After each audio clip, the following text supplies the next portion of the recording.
Bonjour, alors aujourd'hui je vais vous proposer juste une petite activité de calcul mental sur les additions en ligne. Alors l'idée c'est vraiment de pouvoir vous montrer comment est-ce qu'on peut aider les élèves à raisonner pour pouvoir trouver des résultats facilement.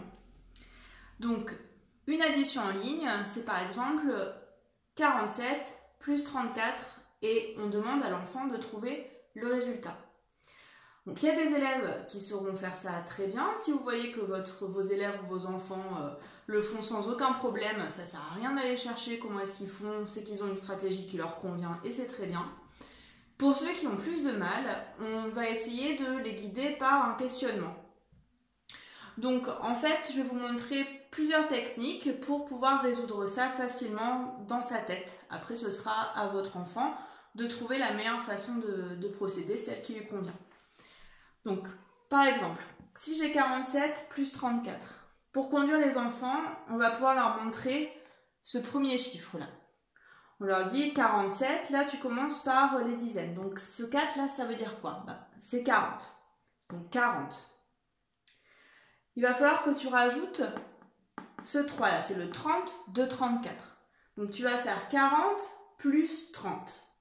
Alors pour faire 40 plus 30, moi je dis aux élèves d'avancer de 3 familles. Ça veut dire d'avancer de 3 dizaines. Donc eux, ils savent ce que ça veut dire. Donc 40 plus 30, je fais 40. J'avance de 3 familles. 50, 60, 70. Donc là, j'ai traité mes dizaines. 70. Ensuite, tu rajoutes 7, 77. Et tu rajoutes 4. Donc là, les enfants, ils comptent sur leurs doigts en général. 77, et je rajoute 4, 78, 79, 80, 81. Voilà. Donc ça, c'est la première technique pour pouvoir calculer mentalement. Il y en a une deuxième.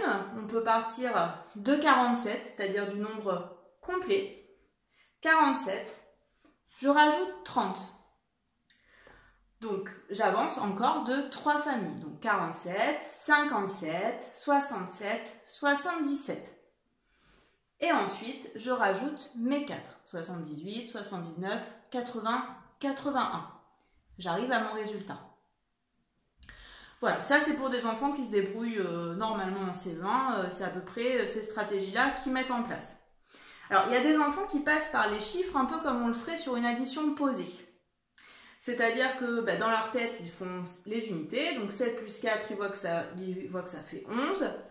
Ils mettent 1.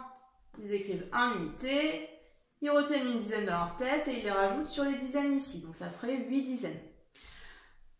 Il y en a qui le font. Moi, j'encourage pas à le faire parce que là, on traite du chiffre comme on le ferait sur une addition posée, donc sur une technique, et pas du nombre entier. Moi, je vous conseille plutôt d'utiliser les 2 premières techniques avec vos enfants pour les aider à calculer des additions en ligne. Si jamais vous voyez qu'ils bloquent complètement et que vous n'arrivez pas du tout à faire ça avec eux, qu'ils ne voient pas que 47 c'est 40 et 7 et que 34 c'est 30 plus 4, il faut les aider. Et pour les aider, je vais recopier donc cette addition ici. Donc c'était 47 plus 34. On peut les aider comme ça.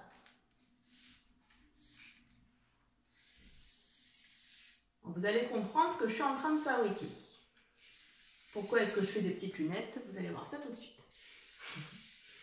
Alors, les aider, c'est essayer de décortiquer un peu les étapes de manière plus visuelle. Donc, ici, par exemple, dans 47, là, ils peuvent écrire dans les ronds en dessous 40 et 7. Et 34, ils peuvent écrire 30 plus 4. D'accord? Et ensuite, on redémarre à 0 et on refait soit la première technique, soit la deuxième. Mais cette fois-ci en visualisant mieux. Donc, 40 plus 30, j'avance de 3 familles, 50, 60, 70, plus 7, 77, ça doit être automatique. 70 plus 7, 77. Il faut que vous leur disiez, c'est automatique, tu ne réfléchis pas. Et ensuite, je rajoute 4 sur mes doigts, toujours pareil. Hein. Donc 78, 79, 80, 81. Ou alors, 40 plus 7, 47. J'avance de 3 familles, 57, 67, 77. Et je rajoute mes 4 à la fin. Dans tous les cas, j'obtiens effectivement 81. D'accord? Voilà, donc ça, c'est vraiment pour les enfants qui n'y arrivent pas. S'ils y arrivent, vraiment, ça, on n'en a pas besoin. Hein. C'est vraiment au cas où il y a des difficultés.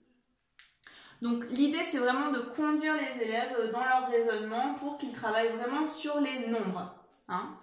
On évite de faire donc 4 plus 3, ça fait 7, parce que déjà en plus, ça va être très compliqué pour eux de se repérer après dans le nombre, puisqu'il faudra qu'ils prennent en compte la retenue. Donc là, on ne travaille pas sur les chiffres, on essaie quand on est en ligne, en calcul mental comme ça, de travailler vraiment sur le nombre entier. Voilà, c'est ce que je voulais vous expliquer aujourd'hui. Donc n'hésitez pas à accompagner les enfants dans leur procédure si vous voyez qu'ils n'y arrivent pas. Et puis ensuite, pour s'entraîner sur les additions en ligne, eh bien, je vous conseille des petits jeux que je vais mettre en bas. N'hésitez pas aussi à faire des pyramides additives, par exemple, ou d'autres jeux qui peuvent reprendre des additions en ligne tout en s'amusant un petit peu. Voilà, j'espère que ça vous a aidé un petit peu à pouvoir comprendre comment faire pour accompagner vos élèves ou votre enfant dans le calcul en ligne.